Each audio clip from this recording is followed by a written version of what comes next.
Muchas gracias. Muy buen día tengan todas las personas que nos acompañan a esta sesión concurrente del quinto curso interdisciplinario en ética y bioética, convocado por la Comisión Estatal de Bioética e Investigación del Estado de Jalisco y con la anuencia y aval de la Comisión Nacional de Bioética e instituciones académicas. En esta ocasión me da mucho gusto recibir al doctor Luis Muñoz Fernández, quien ha colaborado previamente como profesor en esta actividad. El doctor Luis Muñoz Fernández de la ciudad de Aguascalientes, pero con una formación como patólogo egresado del Instituto Nacional de Ciencias Médicas y Nutrición, perdón, doctor Salvador Subirán en la Ciudad de México y con otras actividades académicas en Barcelona, pero destaca su presencia en esta ocasión no solamente porque participa en el Consejo Consultivo de la Comisión Nacional de Bioética y es miembro del Colegio de Bioética, sino que el doctor Muñoz Fernández es un reconocido divulgador de la ciencia y la cultura, habrá que agregarlo, además como director o presidente correspondiente del Seminario de Cultura Mexicana en Aguascalientes. Así que creo que nos brindará una disertación muy amplia sobre este tópico de alta vigencia para no solo la comunidad en general, para los bioticistas y para quienes estamos involucrados en el área biomédica. Así que los dejo en el uso de la voz y la imagen con el doctor Muñoz Fernández que coordinará esta sesión. Bienvenidos, bienvenidas todas. Adelante, por favor, doctor Muñoz. Muchas gracias por acompañarnos. Muchas gracias, doctor Ramos. Para mí es un gusto nuevamente participar en el curso que organiza usted y su comisión. Y pues sí, vamos a tratar un tema de extraordinaria vigencia, ¿no? No hay día prácticamente que pase que no traiga alguna noticia nueva sobre este explosivo desarrollo de la inteligencia artificial que afecta y afectará a numerosos ámbitos de la actividad humana. Como médico, pues me preocupa particularmente y me interesa el impacto que tendrá en la medicina en general, muy concretamente en la relación médico-paciente, que me parece que es un pilar de esta actividad. Así que pues conviene empaparse un poco en algunos de los aspectos éticos relativos al uso de esta nueva forma de entender pues muchas cosas, ¿no? Creo que es muy importante que pues analicemos esto. Desde luego, la presentación, como cualquier presentación, es incapaz de abarcar todos los aspectos relacionados con el tema, pero bueno, daremos un panorama general con énfasis particularmente en los aspectos éticos de la inteligencia artificial, que me parece relevante para el conocimiento de todos quienes están en este momento conectados. Voy a estar atento a la aparición de comentarios o preguntas que yo creo que pues trataremos de responder hacia el final de la presentación, de modo tal que podamos entablar pues un diálogo sobre este tema. Me dio mucho gusto recibir de parte del doctor Rodrigo Ramos Zúñiga una obra que él recientemente publicó, titulada Los artificios de la inteligencia, de la creatividad reflexiva al algoritmo, porque me parece, y lo diré hacia el final, también un texto extraordinario, y me dio mucho gusto particularmente coincidir en un punto que ahorita mismo les voy a comentar. Miren, están ustedes viendo a uno de los grandes médicos de la historia, diríamos, moderna de la medicina, aunque fue un médico que vivió primordialmente en el siglo XIX, estuvo a caballo entre ambos siglos, pero vivió más en el siglo XIX. William Osler, un médico de origen canadiense que se distinguió por su gran cultura y además por ser un médico internista muy destacado, autor de un texto que se convirtió en un clásico por muchos años, que se sigue editando, desde luego ya no bajo su autoría, pero que sigue siendo un libro bastante consultado de esta rama de la medicina interna, la medicina de los adultos. Y además, pues fue cofundador de una de las instituciones médicas y universitarias pues más importantes hasta la fecha, probablemente la escuela de medicina más destacada de todo el mundo, que es la Escuela de Medicina de la Universidad Johns Hopkins en Baltimore, en los Estados Unidos de Norteamérica.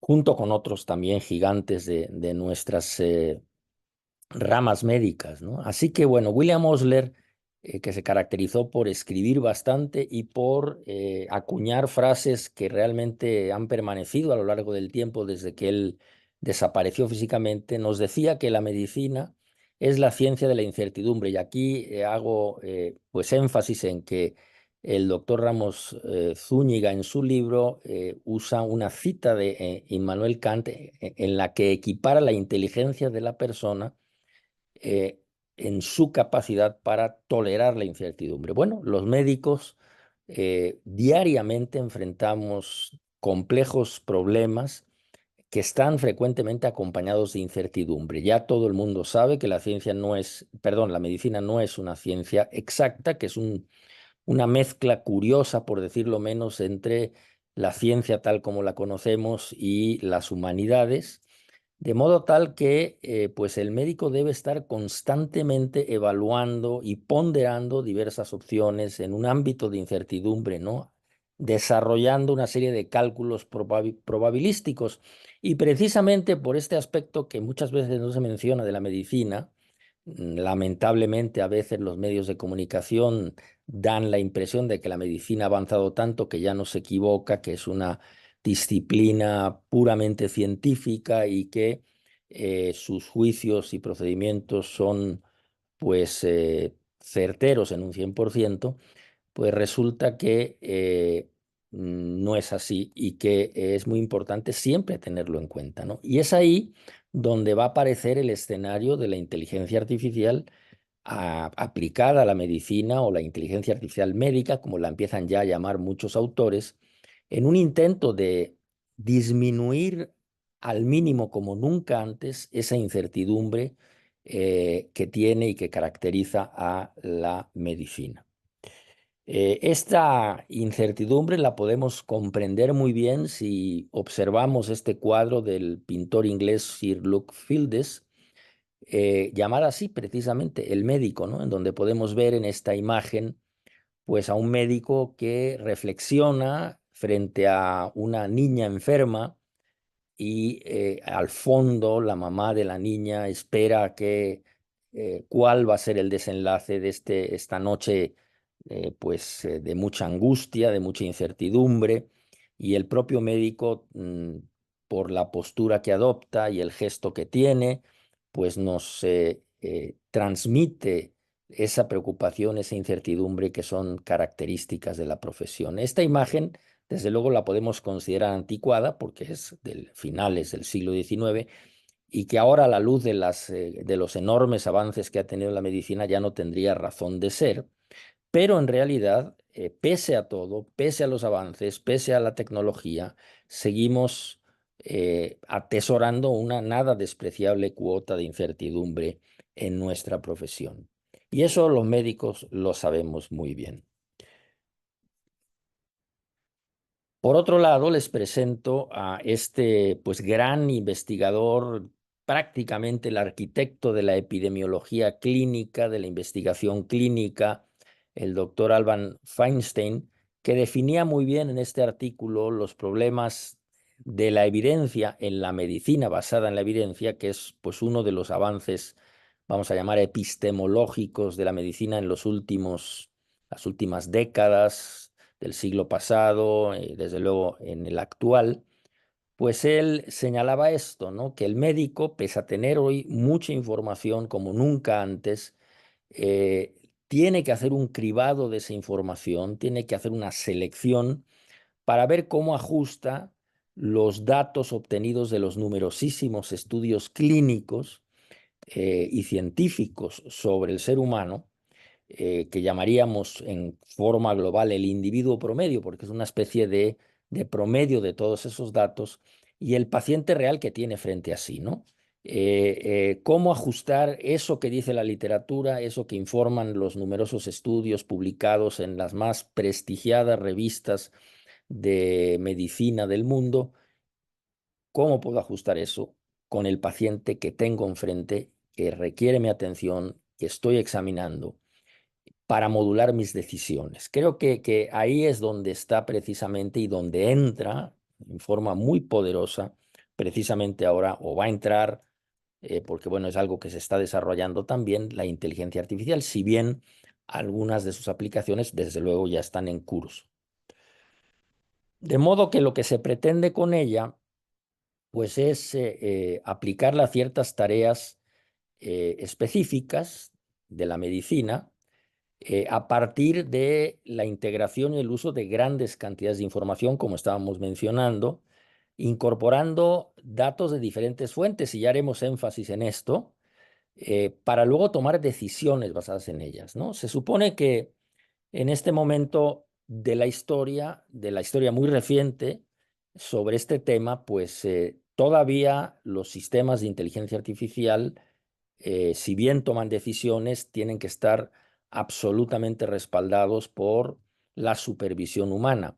Pero los avances son tan veloces e importantes que pronto observaremos la aparición de decisiones, digamos, autónomas, ¿no? En este sentido, pues deberemos recordar los tipos de inteligencia artificial que yo creo que todos conocemos en términos generales, la llamada inteligencia artificial limitada o débil, algunos le llaman estrecha, siguiendo la traducción literal de narrow en inglés, que es aquella que estamos usando ya en estos momentos y que se seguirá desarrollando desde luego en el futuro, capaz de realizar algunas tareas muy específicas, ¿no? Esta es la inteligencia artificial débil, estrecha o limitada. Luego está la otra categoría, que es la llamada inteligencia artificial general, en la que esperaremos que aparezca una forma de inteligencia artificial similar a la humana, capaz de dominar varias destrezas de diversos tipos. Esta inteligencia artificial general suponemos que todavía no ha aparecido, y pues marcaría su aparición lo que se ha llamado el fenómeno de la singularidad, cuando ya nos alcancen capacidades este grupo de sistemas de inteligencia pues electrónica artificial. Y bueno, más alejada en el futuro, pues tendríamos una superinteligencia artificial que sería superior, ya como su nombre lo anticipa, a la inteligencia humana, ¿no? Todo esto, de todo esto, mejor dicho, desde luego con lo que estamos lidiando en este momento y se está desarrollando, vuelvo a decir, pues es la inteligencia artificial limitada, ¿no? Este futurismo que aventura esta clasificación, pues genera inquietudes, genera temores, ¿no? Incluso pues temores apocalípticos, ¿no? Incluso los propios desarrolladores de estos sistemas, como hace un año aproximadamente vimos con la empresa OpenAI, que es una de las empresas más importantes, la fabricante desarrolladora del famoso ChatGPT o GPT, pues su pues, consejero presidente, Sam Altman, y otras personas se unieron en una suerte de petición de moratoria, es decir, detengan el desarrollo de esto hasta que no estemos seguros que nos ofrece garantías de que no se tornará en contra del ser humano, ¿no? Llama la atención que eso lo haya señalado en primer lugar esta persona, que es una de las que está al frente del desarrollo. Hubo otros, desde luego, esta carta que se envió al público y a la comunidad científica, pues la firmaron muchas personas, incluyendo también paradójicamente al famoso Elon Musk, que pues dueño de una empresa que fabrica desde coches eléctricos a cohetes espaciales no tripulados, y que es además el dueño de la anteriormente llamada red social Twitter, ahora X o X, pues llama la atención que ellos mismos solicitaran frenar un poco el desarrollo de esto por un supuesto temor, ¿no? Tal parece que atrás de esto había cuestiones más bien propagandísticas que de una preocupación genuina. Pero bueno, como quiera que sea, este panorama de la inteligencia artificial general y de la superinteligencia artificial sí generan mucha preocupación y temor, también alimentado por los medios, también alimentado por el cine y por tantas otras cosas a las que estamos expuestos hoy en día. Entonces, perdón. Vamos ahora a enfocarnos, a ir circunscribiendo el tema poco a poco en esto que llamamos la inteligencia artificial médica o aplicada a la medicina, que vamos pues resumir en este acrónimo IAM, ¿no? Que bien pudiera aplicarse a infarto agudo del miocardio también, como si esto fuera poco. Pues bueno, ¿a qué se refiere la inteligencia artificial médica o aplicada a la medicina? Pues está, como ustedes ya pueden anticipar, pues son aquellos agentes artificiales, sistemas electrónicos de cómputo que están aplicados al campo de la medicina, al cuidado de la salud, que podrán o pueden hasta cierta medida realizar tareas de razonamiento médico, y esto es muy interesante, que pueden resolver problemas y tomar decisiones, y también, y ahí se ha hecho mucho énfasis de su utilidad, realizar tareas mecánicas relacionadas con la práctica clínica y de enfermería, ¿no?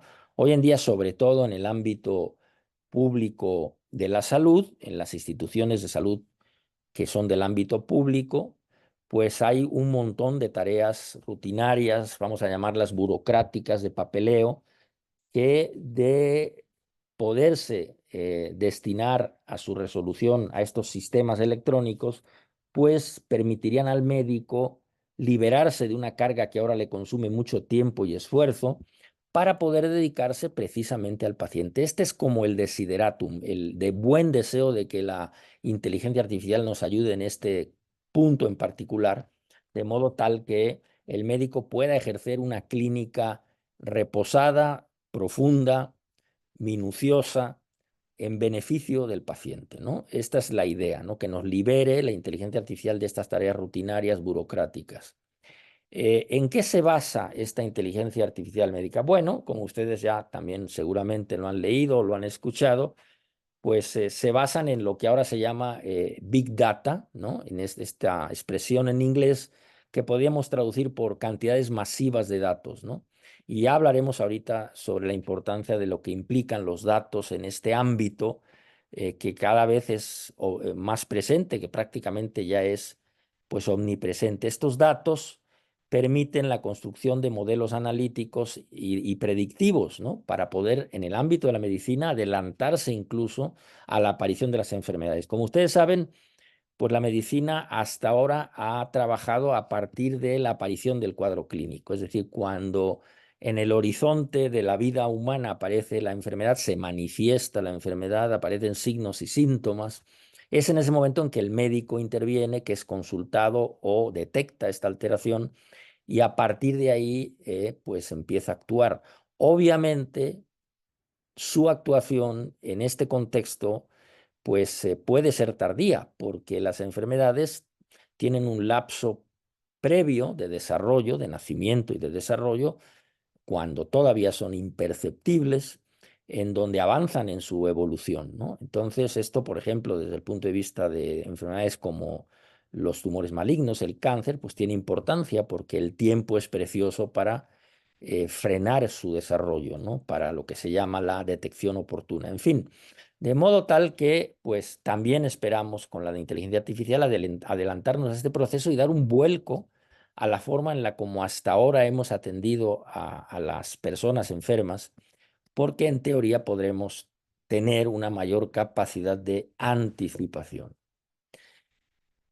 Estos datos a los que estamos haciendo referencia, acumulados de manera masiva, provienen hoy de numerosísimas fuentes. Es más, uno de los problemas éticos que vamos a analizar es precisamente el hecho de que provienen no solo del ámbito, digamos, médico u hospitalario, en donde están circunscritos, sino que los datos de la salud de las personas se recopilan de numerosísimas fuentes, ¿no?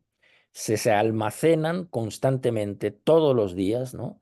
Y son tan abundantes que, como se señala ahí, es imposible que los métodos estadísticos habituales, los métodos de cálculo habituales que hemos utilizado hasta ahora, puedan analizarlos adecuadamente. Y es así que en ese punto, pues han emergido ya expertos, ¿no? Que estudian la ciencia de los datos, por ejemplo, o bien bioinformáticos que son particularmente expertos en la interpretación de los datos que se obtienen a través de procedimientos como la secuenciación genómica para darles un contexto adecuado para interpretarlos adecuadamente.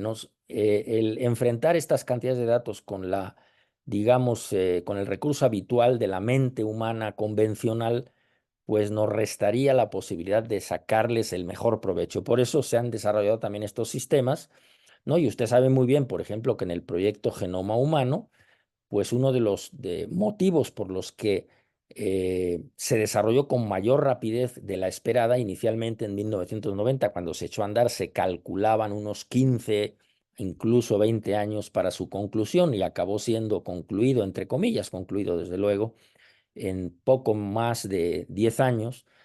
Uno de los aspectos responsables de esto fue precisamente el desarrollo de poderosos y cada vez más poderosos sistemas informáticos para el análisis de la información. ¿De dónde vienen estos datos? Ya lo señalábamos, pues desde luego, de los laboratorios o de las pruebas de laboratorio que se hacen a las personas, tanto del laboratorio clínico como del laboratorio de patología, de los diversos ensayos o protocolos de investigación clínica, muy importantemente de los dispositivos portátiles que traemos en nuestro bolsillo todos los días. Volveremos a esto enseguida. Desde luego, de la digitalización de lo que era antes un documento escrito, el expediente médico, que ahora se llama electrónico, en donde podemos rastrear pues los antecedentes familiares de cada persona, de las notas de evolución clínica e incluso de los datos administrativos, las gráficas, imágenes, tablas, las recetas, los procedimientos quirúrgicos plasmados en estos expedientes y, como ya señalaba, las imágenes, sobre todo radiográficas, aunque bueno, ya el término radiográfico se ha quedado un poco obsoleto, pero creo que es el que mejor nos entendemos todos, las radiografías, tomografías, resonancias por emisión de positrones, todas estas técnicas que descansan fundamentalmente en la imagen, todo esto se digitaliza, ¿no? Y se convierte en datos electrónicos, ¿no? Entonces, todo eso se está recopilando constantemente y eso es importante tomarlo en cuenta. Y vean ustedes, aparecen fruto de esos análisis, pues de tantas fuentes como la genómica, la microbiómica, la proteómica, en fin, todas las ómicas que se les ocurran, estos mapas que, pues el término es un poco cacofónico en nuestro idioma, pero lo voy a usar tal cual porque no encontré uno mejor de momento, ya se me ocurrirá algo, el disesoma, es decir, el mapa de las enfermedades, ¿no? Y vemos ahí mapas muy complejos, desde luego no es para verlo en detalle, solo para dar una idea de su complejidad, que en base a los datos obtenidos de todas esas fuentes que se están ahí señalando, se pueden establecer relaciones, interacciones, basadas en ellos entre las diversas enfermedades, condiciones, como nunca antes habíamos podido hacerlo, ¿no? Teníamos antes ideas vagas, por ejemplo, de la base genética de la diabetes, ¿no? Algunos genes de riesgo, por poner un ejemplo común. Pero hoy en día tenemos muchísima más información y eso nos ha permitido profundizar en el conocimiento de cada una de estas enfermedades y establecer las relaciones que hay entre ellas, incluso más allá, establecer las relaciones evolutivas, ¿no? No debemos dejar de ver que somos seres vivos que todavía, pese a que el proceso opera a lo largo de miles o millones de años, que todavía evolucionamos y cómo la evolución nos ha traído hasta el presente con una carga de una serie de factores que hemos venido heredando, digamos, de nuestros ancestros, ¿no? Entonces, eso también influye en ciertas enfermedades. Bueno, ¿cuáles son lo que se han llamado las 5 Bs o Vs de estas cantidades masivas de datos o Big Data? Primero, el valor que tienen, el volumen, que como ya señalamos es inmenso, la velocidad a la que podemos acceder, la enorme variedad, porque enseguida lo diremos, provienen de muchas fuentes, la característica de veracidad que les estamos dando, si también volveremos a eso sobre la marcha, y la variabilidad. Lo que se busca con todo esto, y el mapa que acabo de mostrarles lo ejemplifica muy bien, es establecer, encontrar asociaciones entre esos datos, encontrar patrones, ¿no?, de relación, tendencias y obviamente consecuencias, evoluciones. Por ejemplo, esto lo podemos resumir en la detección de factores de riesgo, ¿no? Una serie de datos que nos permiten decir, bueno, el tener estas condiciones en este momento son o es un factor de riesgo para el desarrollo de ciertas enfermedades, ¿no? De modo que podamos desarrollar modelos predictivos para pronosticar, ¿no? Uno de los puntos en donde vemos mejor esa frase que vimos al principio de William Osler de que la medicina es la ciencia de la incertidumbre, ¿no? Y requiere cálculo de probabilidad, pues es precisamente la estimación del pronóstico de una enfermedad, ¿no? Cuando un paciente nos pregunta, oiga, doctor, ¿y cuántos años me quedan? Pues desde luego en este momento la respuesta adecuada es decir, bueno, hay una serie de informaciones en la literatura, pero esto hay que ajustarlo a su caso en particular, de modo que no le puedo decir con total precisión cuántos años tiene de vida, pero bueno, de acuerdo a las estadísticas, hay tales probabilidades, etcétera, ¿no? Así que bueno, con esta irrupción de la inteligencia artificial vamos a poder ser, en teoría, mucho más precisos, ¿no? De modo que podamos implementar intervenciones más tempranas y además ajustadas a la persona, ¿no? Esta famosa medicina personalizada de la que ahora se habla mucho, medicina personalizada, de alta precisión, basada en blancos terapéuticos, en fin, que se ha aplicado ya y se está aplicando particularmente en el campo del cáncer, pues tiene como características esta capacidad predictiva de ajuste a la persona en concreto, ¿no?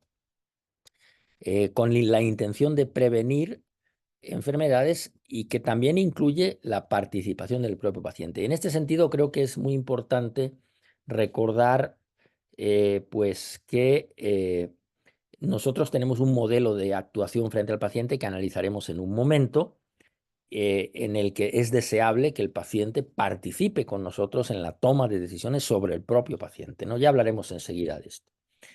Esto que estamos vislumbrando, que ya tenemos en parte en el presente, ¿a qué se debe o cómo es posible, mejor dicho? ¿Cómo es posible? Bueno, porque hay desarrollos técnicos, tecnológicos muy importantes, ¿no? Por ejemplo, los procesadores del lenguaje natural. Se habla mucho, ¿no? Actualmente de los modelos amplios del lenguaje, ¿no? Por ejemplo, eh, el que usa el famoso ChatGPT, lo cito porque es desde luego el más conocido por todos. La famosa computación de la nube, ¿no? Esta computación de la nube que permite almacenar grandes cantidades de datos. Lo de nube es un eufemismo, desde luego. Primero porque nos sugiere algo celestial y en segundo lugar porque es algo un tanto difuso, ¿no? Uno dirá, ¿qué es eso de la nube, ¿no? ¿Dónde está la nube? En realidad la nube no es algo etéreo, sino pues un conjunto de computadoras superpotentes, ¿no? Que tienen una gran capacidad de almacenamiento y procesamiento, que están en diversas partes del mundo. No es algo que está en el cielo, sino son estructuras físicas perfectamente identificadas, que bueno, hoy por hoy, habrá que señalarlo porque también tiene implicaciones éticas, pues tiene, digamos, la limitación de que consume grandes cantidades de energía eléctrica y de agua para su enfriamiento, ¿no? De modo que ese es uno de los puntos que aquí no ahondaremos en él del desarrollo, o más bien, sí, del desarrollo de la inteligencia artificial que preocupan, ¿no? La gran cantidad de energía que se consume y la gran cantidad de agua que se consume, amén de que para la fabricación de estos procesadores y de estos servidores, así les llamamos también a estas grandes computadoras, para su fabricación y mantenimiento, igual que para los coches eléctricos, igual que para los teléfonos celulares o móviles, requieren de materiales extraídos de minas en las que se tiene muy poca protección para quienes se encargan de su extracción y que además en el proceso se contaminan aquellas tierras.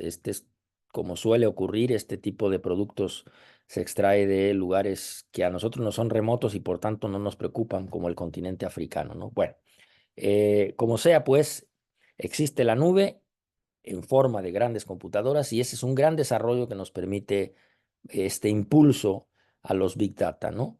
De modo que en medicina concretamente, ¿en qué áreas ya estamos viendo su aplicación? Pues en la radiología, en la dermatología, en la patología y en la oftalmología, por señalar las más evidentes, ¿no?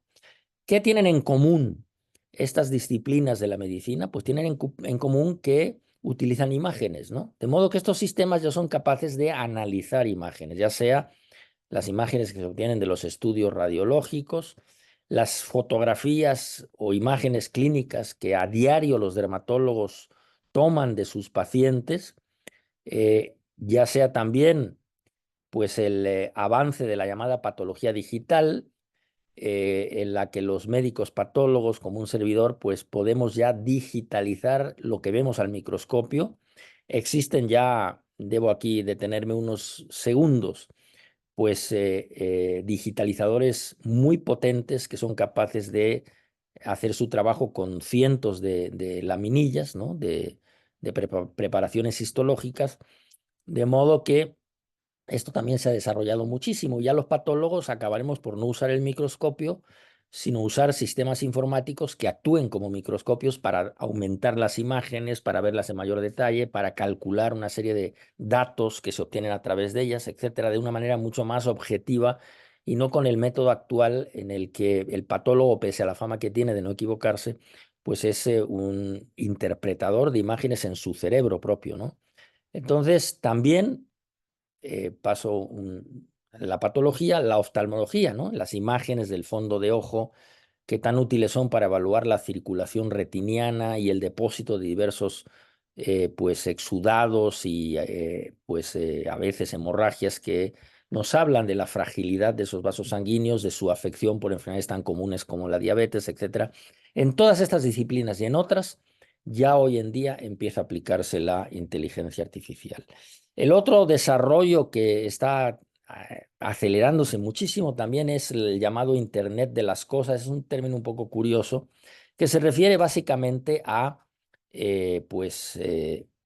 todos los sistemas informáticos que tenemos en el hogar, ¿no? Piensen ustedes en la famosa, bueno, tengo que decirlo porque es un término que usamos todos, no es para hacerle propaganda, la famosa Alexa de Amazon, con la que ya hablamos, ¿no? Y le pedimos que nos despierte en la mañana, que nos ponga tal emisora o que nos ponga tal melodía, hasta dispositivos como los televisores actuales, las pantallas electrónicas, que ya enlazan con Internet y que pues están monitorizando nuestros hábitos, nos parezca o no, los mismos teléfonos celulares, no se diga los smartwatch o teléfonos, perdón, relojes que se llevan ahora en la muñeca, etcétera, etcétera, ¿no? Y el otro gran desarrollo también de todo esto, pues es la robótica, ¿no? Sobre todo cirugía robótica, que ya se está aplicando bastante en muchos lugares del mundo, incluyendo México también.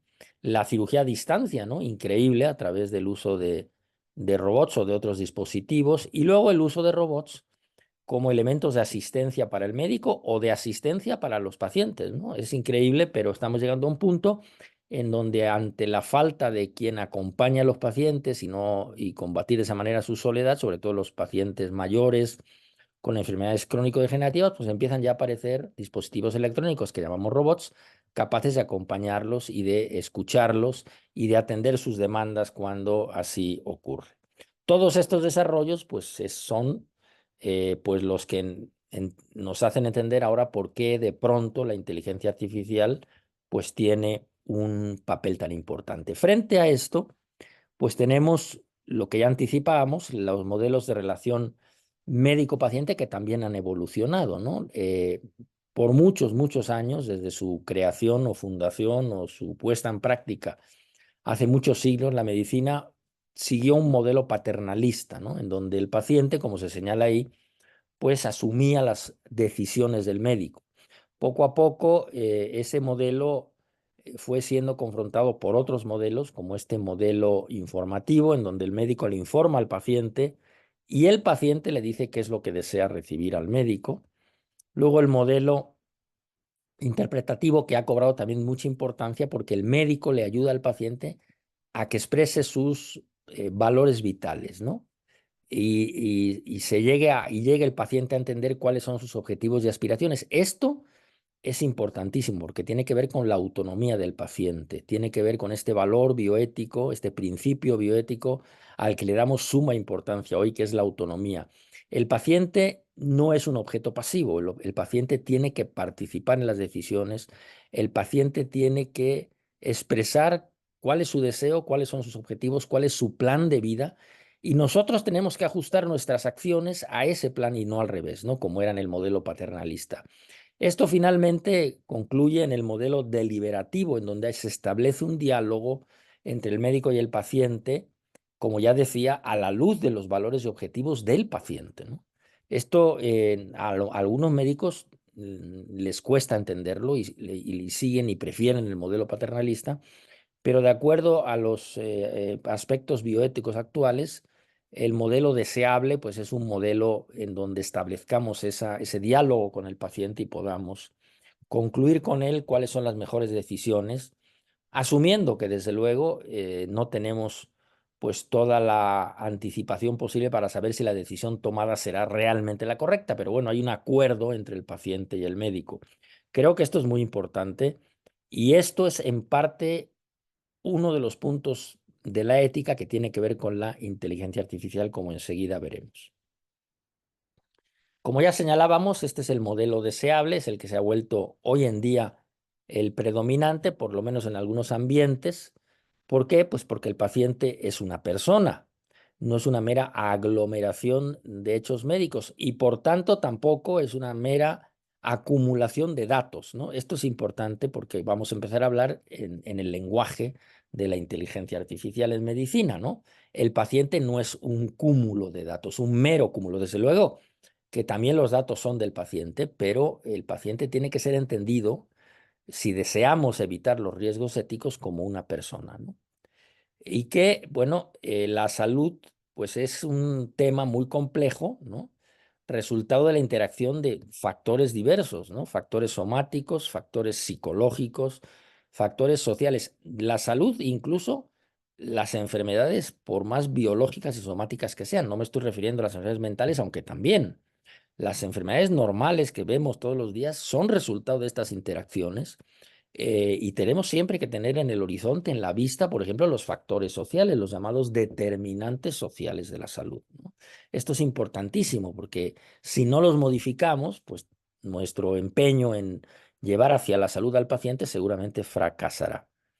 De modo que con todo esto, las decisiones relativas a la salud del paciente deben ser sometidas a un proceso de deliberación, de diálogo con el paciente para tratar de extraer ahí la mejor evidencia disponible para tomar la mejor decisión posible, tomando en cuenta los valores y las perspectivas del paciente. Es pues el acto médico hoy una toma de decisiones compartida. Esto, insisto, todavía no llega a muchos ámbitos, todavía seguimos viendo el modelo paternalista de la medicina, pero esta visión actual, que incluye el modelo deliberativo, es ya una realidad y se va a imponer, y los pacientes mismos lo exigen porque saben que ellos también tienen un papel que jugar en las decisiones que atañen a su propia salud.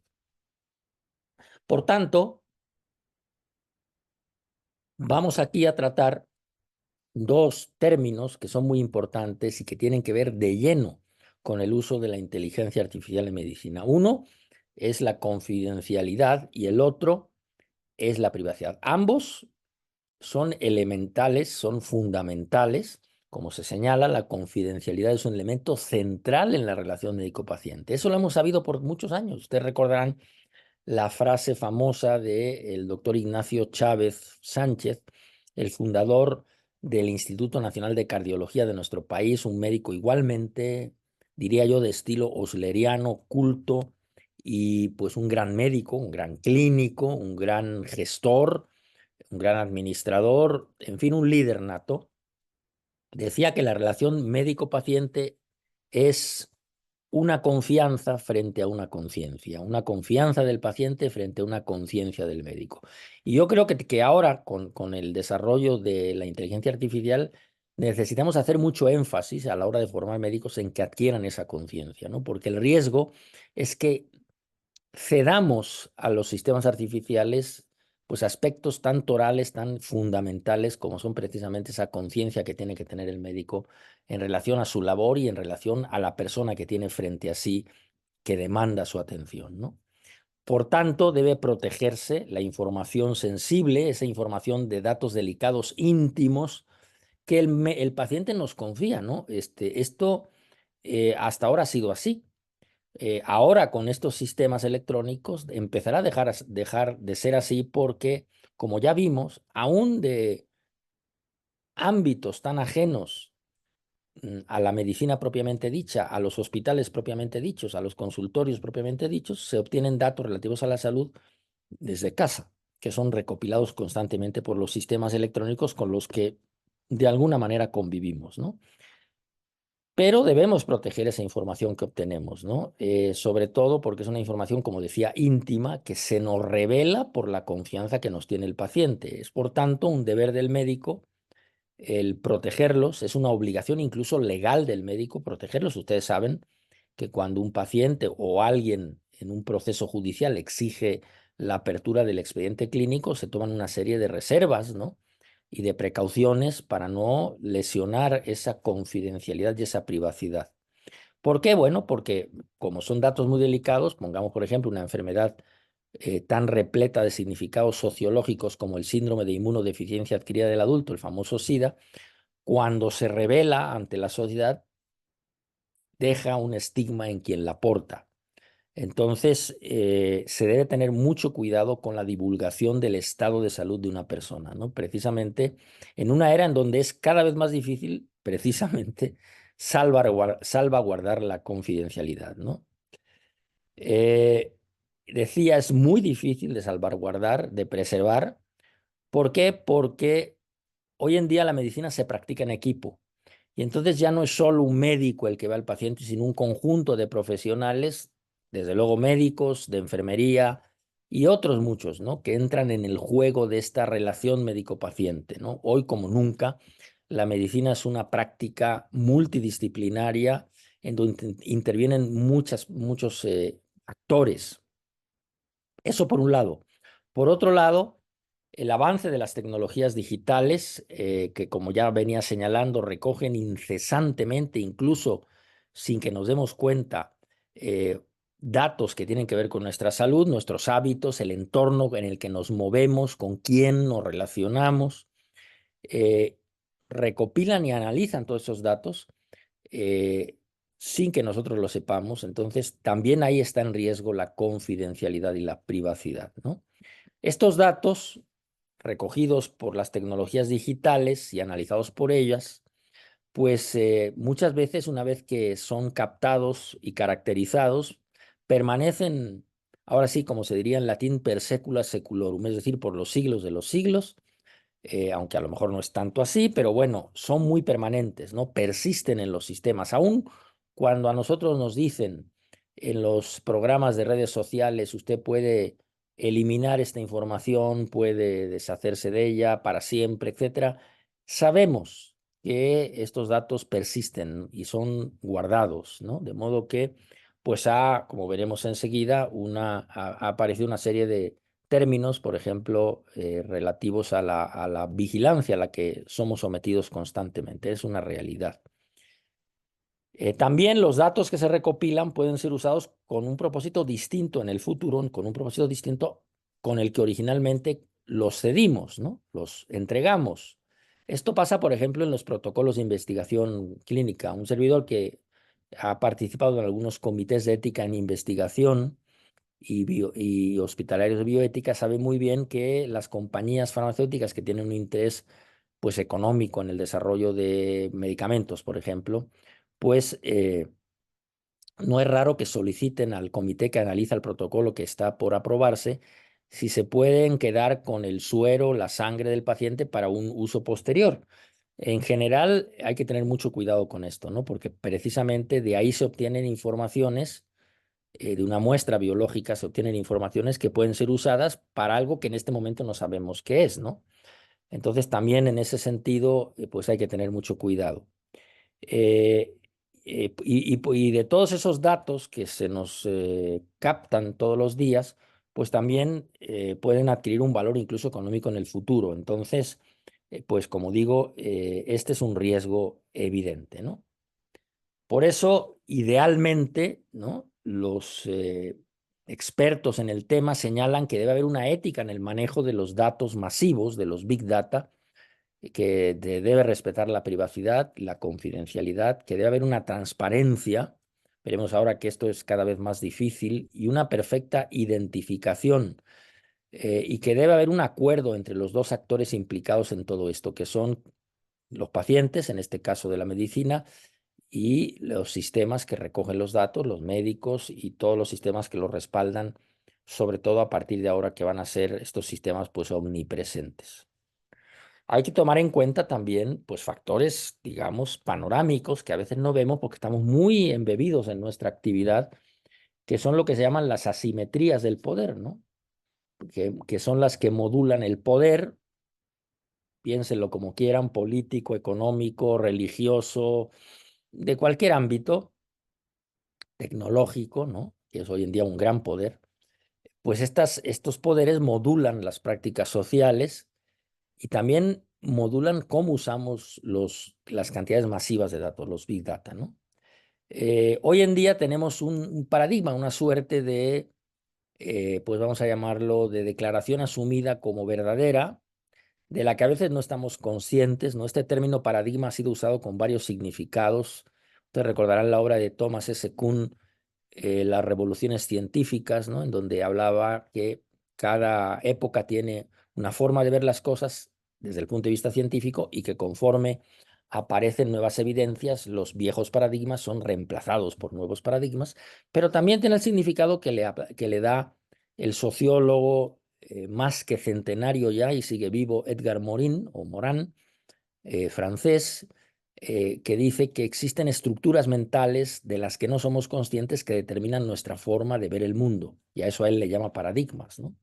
Entonces, ¿cuál es el paradigma actual desde el punto de vista del conocimiento a la luz del desarrollo de los sistemas informáticos? Es lo que se llama positivismo digital, que significa que los datos que obtenemos son valiosos por sí mismos y que además representan fielmente la realidad, ¿no? Esto puede ser discutible, pero prácticamente todo el mundo lo asumimos, ¿no? Le otorgamos a los datos electrónicos el carácter de verdad. Es lo que el filósofo francés experto en el análisis de los aspectos relativos a la intersección entre la tecnología y el poder, Eric Sadin, se refiere a que le conferimos a la tecnología, sobre todo a la tecnología digital, le conferimos un valor aleteico, es decir, lo que los antiguos griegos llamaban la verdad, ¿no? La aletheia o verdad. Entonces decimos, bueno, lo que obtiene la computadora, lo que dice la computadora es la verdad. Y lo vemos en un, digamos, nivel más sencillo cuando vemos cómo las personas asumen todo lo que ven en Internet como algo verdadero, ¿no? Y eso, desde luego, es muy cuestionable. Pero en general, incluso en el ámbito médico, ya le estamos confiriendo a lo obtenido por la inteligencia artificial y a lo procesado por ella el carácter de verdadero, ¿no? Bueno.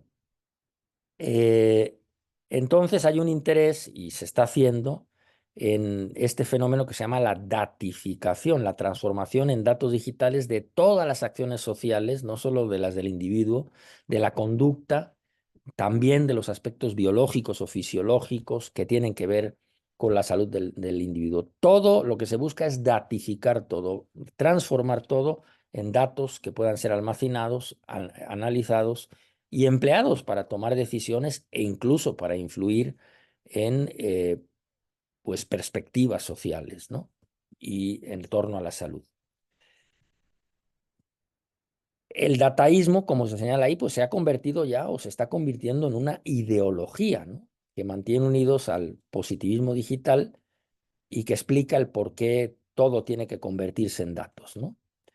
Sobre todo porque empieza a permear la idea de que pues la capacidad cognitiva del hombre o del ser humano es limitada si se compara con los grandes poderes que tiene la tecnología de los big data, ¿no? Precisamente por eso es que empezamos a conferirles ya ese carácter de verdadero.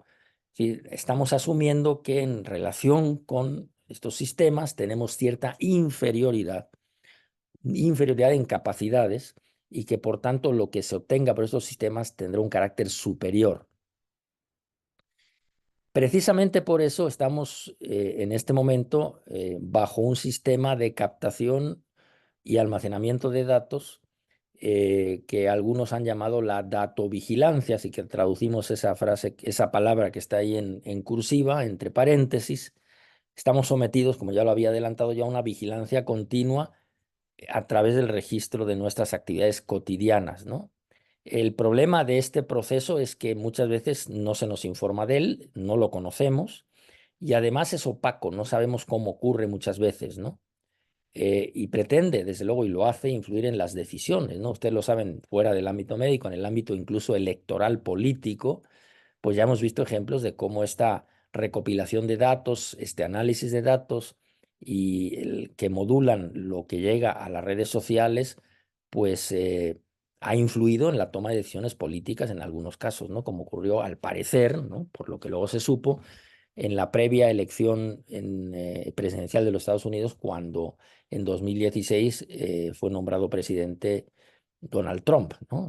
Parece ser que sistemas informáticos rusos le ayudaron, e ingleses, la famosa Cambridge Analytica, a modular la decisión de los estadounidenses para que votasen en su favor, ¿no? En fin, es una cuestión inquietante desde el punto de vista ético también.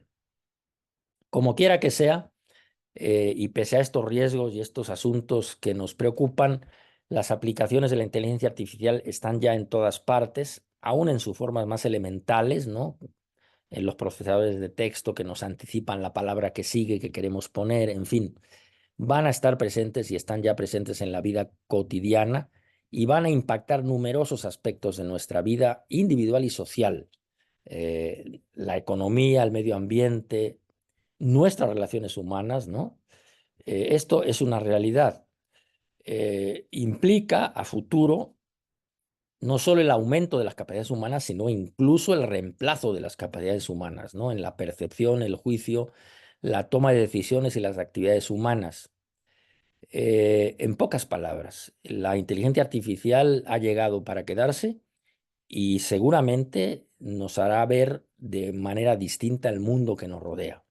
Entonces, no podemos hacer como el avestruz y meter la cabeza en un agujero para no hacer caso de esto. Tenemos que, sabiendo sobre todo los aspectos relativos a la medicina que tienen que ver con el tratamiento delicado de la información médica a través de estos sistemas, tenemos que regular estos sistemas para que nos ofrezcan la mejor versión de sí mismos y conjurar, por tanto, los peligros de que estas informaciones sensibles, delicadas, caigan en manos de personas que no las vayan a usar responsablemente y que incluso pretendan usarlas en contra de la propia sociedad, ¿no? Esto nos puede parecer un poco ciencia ficción, no es ciencia ficción.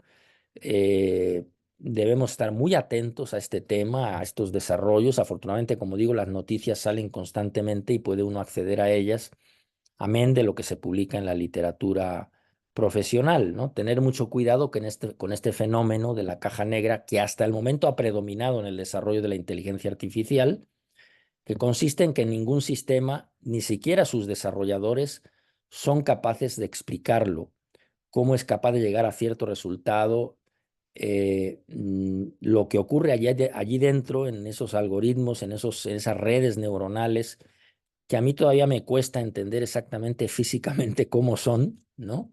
Porque el término es muy bonito, igual que el de nube, lo de red neuronal, pero exactamente qué son, pues no sabemos cómo toman o llegan a esas conclusiones. Nos maravilla el resultado, pero no entendemos el proceso, ¿no? Esto no es necesariamente malo. Nosotros prendemos la luz al entrar en una habitación, no sabemos cómo ocurre el milagro, pero de pronto el milagro de la electricidad, quiero decir, pero de pronto la habitación se ilumina, ¿no?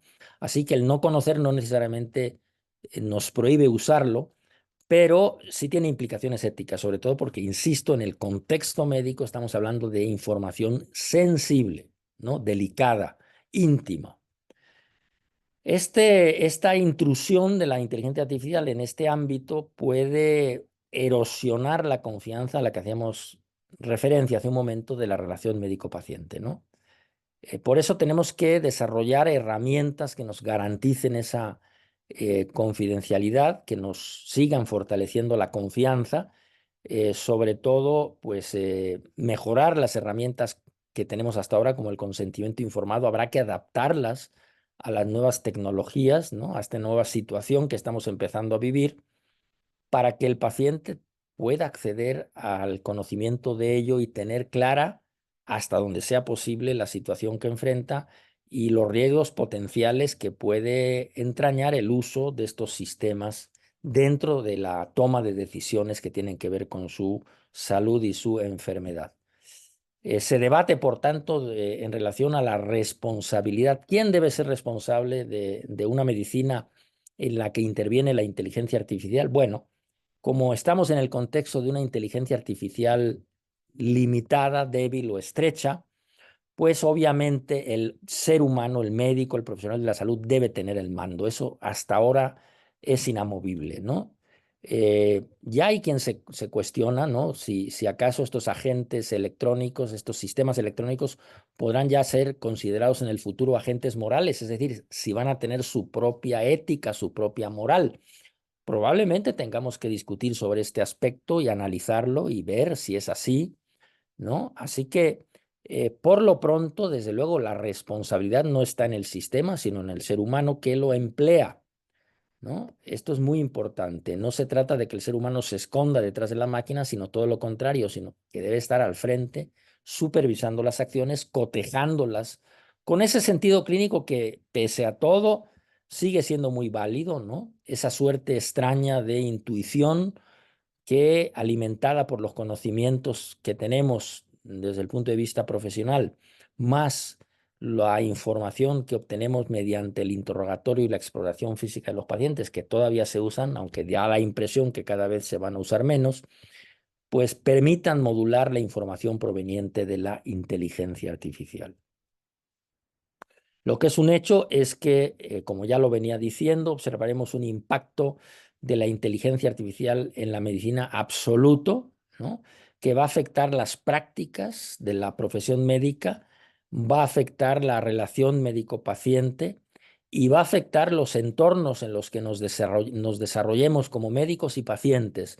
Es decir, ya lo señalaba como un ejemplo muy sencillo, los patólogos seguramente se dice que vamos a dejar de usar el microscopio como instrumento tal cual hoy lo conocemos y vamos a empezar a usar pantallas de computadoras para analizar los cortes histológicos digitalizados, o vayan ustedes a saber qué es lo que analizaremos en el futuro.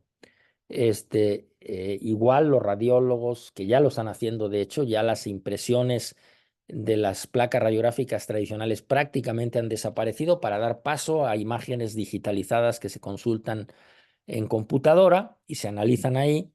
En fin, los mismos hospitales serán distintos, sin duda, no cabe duda, pues dotados de todos estos sistemas, de estos robots de asistencia. Ya existen, decía, los robots quirúrgicos, que serán cada vez más perfectos. De modo que la inteligencia artificial médica transformará la medicina y la atención sanitaria, todo. Esto parece una realidad y precisamente por eso estamos, diría yo, todavía a tiempo de pues analizar esto con todo cuidado. En el libro del doctor Ramos Zúñiga se habla de en el prólogo, el doctor Ruiz de Chávez, que fuera el previo comisionado nacional de la Comisión Nacional de Bioética, señala dónde están las prioridades y la innovación con la inteligencia artificial médica y señala ahí varios aspectos, ¿no? Todo esto está relacionado, ¿no? Por ejemplo, la posibilidad hoy en día de modificar el genoma, la aplicación de aspectos en las neurociencias que analiza muy bien el doctor Ramos Zúñiga en relación al uso, por ejemplo, de dispositivos electrónicos intracerebrales, ¿no? Que ya Elon Musk, a quien citamos hace rato, pues ha anunciado que ha insertado ya algunos dispositivos electrónicos en el cerebro de algunas personas, ¿no?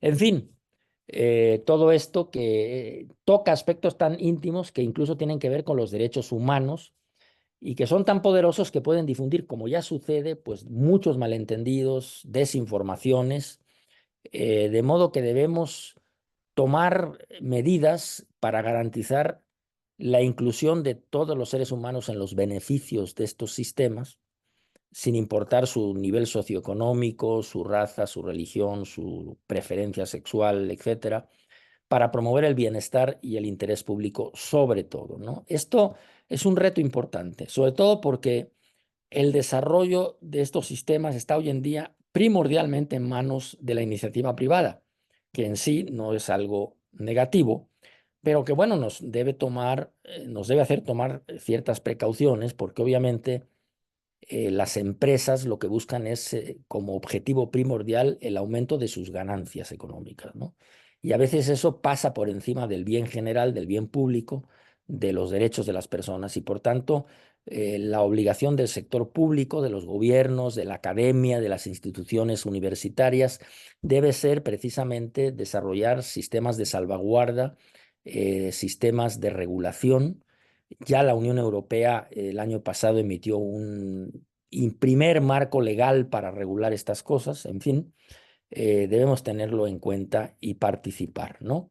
Pues abusando de la gentileza del doctor Ramos Zúñiga, pues me permito aquí compartir la portada de su libro, que como insisto, me pareció pues muy apropiado en este momento. Es un libro que se publicó el año pasado. Lo digo porque la rapidez con la que se desarrolla la inteligencia artificial es tal que si tomamos en cuenta lo que se anunció sobre el ChatGPT en noviembre de 2022 en relación a la actualidad, pues ya ha dado muchos adelantos, ¿no? Entonces, pues bueno, como él dice, debemos procurar una coexistencia que, siendo inexorable, sea armónica entre la inteligencia humana, que tiene rasgos que todavía la inteligencia artificial no posee, particularmente en relación a la reflexión, la creatividad, etcétera. Debemos procurar pues esta convivencia armónica hasta donde nos sea posible, ¿no? Vean ustedes, este es un anuncio que se hizo la semana pasada. Esta empresa que ya cité ya anunció que está agregando a las formas no gratuitas de ChatGPT un sistema que llama OpenAI O1, por decirlo en inglés. No sé si es O de O o de cero, pero bueno, que dice que es un sistema que imita ya mucho más fielmente el razonamiento humano, incluso que se tarda más en responder porque está razonando, ¿no? Imagínense ustedes hacia dónde vamos, ¿no? Así que esto pues es cada vez más asombroso. Y les dejo este mensaje que no es negativo, pero que es realmente un punto para reflexionar y que señala esto, ¿no? El problema, suponiendo que lo que estamos viendo es la emergencia de un monstruo, dicen, no es Frankenstein, sino el doctor Frankenstein, que es realmente quien se apellidaba así, Víctor Frankenstein, en la novela original de Mary Shelley.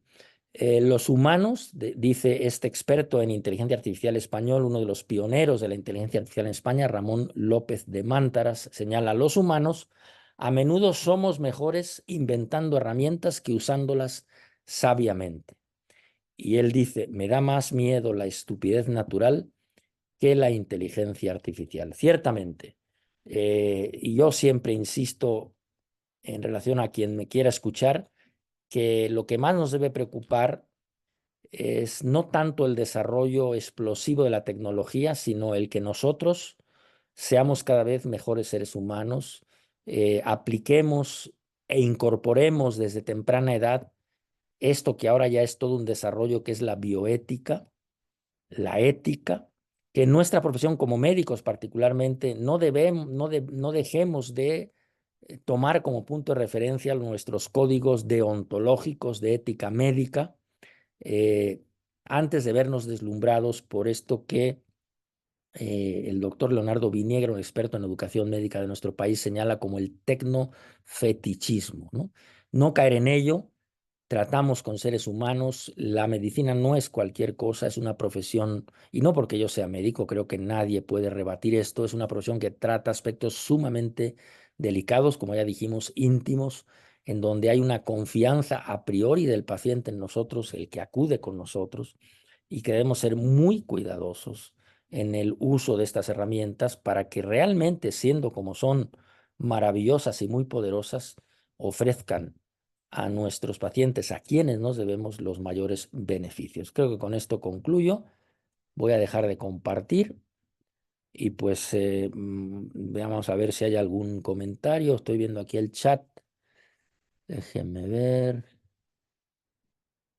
Ah, sí, sí, existe, me pregunta, o Oliva me pregunta, o más bien Paulina Godínez dice, ¿existe bibliografía referente a este tema? Sí, sí hay ya una cantidad abundante de bibliografía relacionada con la ética de la inteligencia artificial médica. Desde luego, la que ya cita el propio doctor Ramos Zúñiga, la revista de reciente aparición, hija del New England Journal of Medicine, que se llama New England Journal of Medicine de Inteligencia Artificial, es una revista semanal que no es una revista tan extensa como la médica, sino se concreta aspectos relativos a la inteligencia artificial. Esa es una buena fuente para estar al tanto del avance de esto. Hay incluso algunos textos. Hay uno que yo cité reiteradamente en mi presentación, que es el texto de un filósofo que trabaja en Austria, que es Giovanni Rubeis, que se llama Ética de la Inteligencia Artificial. Deje ver si se los puedo mostrar. Aquí está. Este texto, que apareció este año, pues es un texto muy interesante en el que yo en buena parte basé mi presentación, porque me parece que cubre estos aspectos de ética médica relacionada con la inteligencia artificial, los cubre muy ampliamente. Desde luego, insisto, esto pues es un campo en rápida evolución y por tanto siempre vamos un paso atrás, ¿no? Un poquito atrás, pero bueno, como quiera, pues es otra fuente de referencia. El propio libro del doctor Ramos Zúñiga es ampliamente recomendable también. Desde luego se nota el sesgo neurocientífico del doctor porque se enfoca particularmente en algunos momentos, no en todo el libro, cosa que yo agradecí mucho en los aspectos de las aplicaciones de estos sistemas y su impacto en las neurociencias, en la neurología, lo que ahora ya es toda una rama muy importante de la bioética, que es la neuroética, ¿no? Me parece importantísimo y además hace una presentación de ello muy amigable, muy didáctica, que recomiendo muchísimo, ¿no? Aquí Patricia Arechandieta Guadarrama señala, es de cuidado entender los datos masivos y la inteligencia artificial toma datos y cómo discrimina aquello que es científico y evaluable porque son datos y no basura. Para mí este es un riesgo crítico, por supuesto, ¿no? Estas capacidades de discriminación están mejorando, o eso nos informan. Pero ciertamente uno de los grandes riesgos es lo que señalábamos, ¿no? Los malos entendidos. Pues esto que vimos, por ejemplo, hacer pues explosión verdaderamente durante la época de la pandemia de COVID-19, la aparición de informaciones falsas o tendenciosas o malintencionadas incluso, desde luego es un riesgo, ¿no? Ya hemos visto lamentables sucesos del uso de la inteligencia artificial en relación a esto. Por ejemplo, cuando algunos departamentos de policía de los Estados Unidos han usado estos sistemas para discriminar y saber quiénes de los sujetos analizados podían ser posiblemente delincuentes, se dieron cuenta que los sistemas de inteligencia artificial empleados para ello eran capaces de actuar con sesgos, ¿no? ¿Por qué? Porque la inteligencia artificial no es algo que se inventó a sí misma, por lo menos hasta ahora. La inteligencia artificial la hemos inventado los humanos e introducimos en estos sistemas nuestros propios sesgos, por ejemplo, raciales, de modo que estos sistemas empezaron a señalar como potenciales delincuentes a personas de tez morena, de piel negra, con un claro sesgo racial, muy propio de la sociedad estadounidense, ¿no? Aunque no exclusivo. Desde luego, esos son riesgos, ¿no? Se emplean ya incluso en el ámbito judicial, ahora tan controvertido en nuestro país, con la reforma recientemente aplicada, o mejor dicho, aprobada, pues también, ¿no? Para generar esto que se llama jurisprudencia, ¿no? El acúmulo de numerosos procesos judiciales digitalizados que le permiten a los jueces consultar con rapidez nunca antes vista este vasto acervo de datos judiciales para tomar una decisión jurídica, ¿no? En fin, sí, es cierto, por eso tenemos que extremar precauciones. Yo no soy un tecnofóbico, diría yo que soy prudente, así me quiero ver yo a mí mismo, a lo mejor es una visión un poco, pues, bondadosa hacia mí mismo, pero sí guardo mis reservas. Aparece otro comentario aquí de Luz Ernestina Fierro Murga que dice, en efecto, el problema es el del doctor Frankenstein y no de Frankenstein. El conflicto es es de quien diseña los algoritmos, que no se distancia de su propia subjetividad. ¿O usted qué piensa? De ahí que se haya dicho hace tiempo que la tecnología no es inocente. ¿Qué opina? Por supuesto. Miren, yo, como digo, será por la edad, pero ya uno da pasos de plomo, ¿no? El riesgo de que uno se fracture aumenta con la edad y de que uno se equivoque en estos temas también aumenta con la edad. Entonces, pues hay muchos estudiosos, yo me voy a referir aquí a uno muy concreto, Josep María Esquirol, un filósofo catalán, que dice que la tecnología de hoy no es igual que la tecnología, por ejemplo, que siempre ha acompañado a la humanidad, ¿no? Desde que la humanidad es humanidad, sobre todo desde la invención de la agricultura hace unos 11.000, 12.000 años, se inventó el arado, ¿no? La tecnología del arado es totalmente distinta a la tecnología actual porque es una tecnología la actual, omnipresente, que forma un sistema envolvente que nos rodea por todas partes y que es muy poderosa y que ha generado un lenguaje propio, lo que decíamos de esta aparente viso de veracidad que tiene, ¿no? Que se impulsa a través de los medios de comunicación, de las redes sociales, etcétera. Entonces, por supuesto que no es inocente, ¿no? Y esto de que es neutra y que podemos, que todo depende cómo lo usemos, también es relativo, porque precisamente por estos poderes que tiene en la actualidad, debemos ser particularmente cautos, ¿no? Yo creo que estos sesgos, por lo pronto, ahí están.